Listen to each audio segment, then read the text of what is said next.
आज का धन्य वचन जो मेरे और आपके लिए है वो ये है कि मांगो तो तुम्हें दिया जाएगा, ask and it shall be given unto you.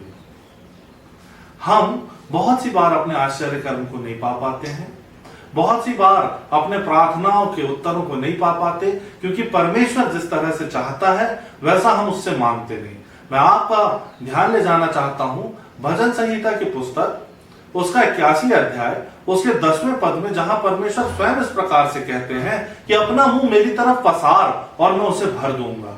एक उदाहरण मैं आपको देना चाहता इस बात के ऊपर, बाइबल के अंदर से, कि एक अंधा था जो कि मैले वस्त्र पहन करके सड़क के किनारे भीख मांगा करता था। और एक दिन ऐसा हुआ कि प्रभु यीशु मसीह उसके सामने से गुजरे और भीड़ उनके साथ में थी। तब उसने ऊंचे शब्द से पुकार के इस प्रकार कहा, हे दाऊद की संतान मुझ पर दया कर। या मैं दूसरे शब्दों में आपसे कहूं कि अपना मुंह उसने प्रभु की तरफ पसार दिया और कहा कि मुझ पापी पर दया कर।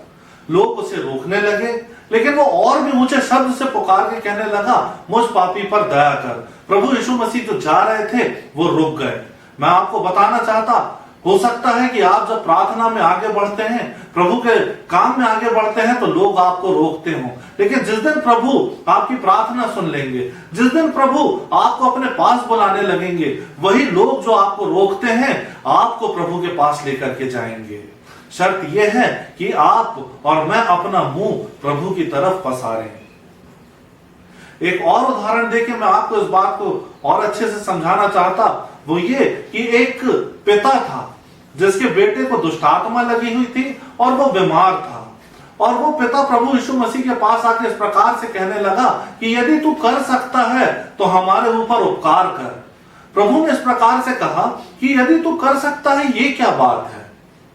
मैं आपको बताना चाहता, प्रभु कर सकता है, शर्त यह है कि मैं और आप अपना मुंह उसकी तरफ पसारें।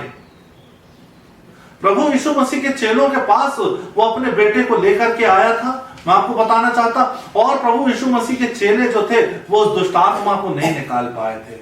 और अकेले में प्रभु यीशु मसीह से जाके वो उस प्रकार से पूछने लगे उसके चेले कि प्रभु उस दुष्ट आत्मा को हम क्यों नहीं निकाल पाए।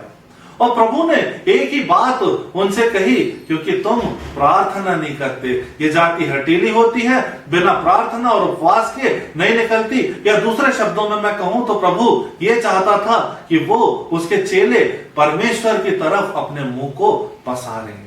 आज का धन्य वचन ये है, यदि आप अपने जीवन में आश्चर्य कर्म को पाना चाहते, यदि आप चंगाई को पाना चाहते, अपने परिवार में, अपने बच्चों में परमेश्वर के आश्चर्य कर्म और आशीष को पाना चाहते, अपने मुंह को परमेश्वर की तरफ पसारें और वो उसको भर देगा।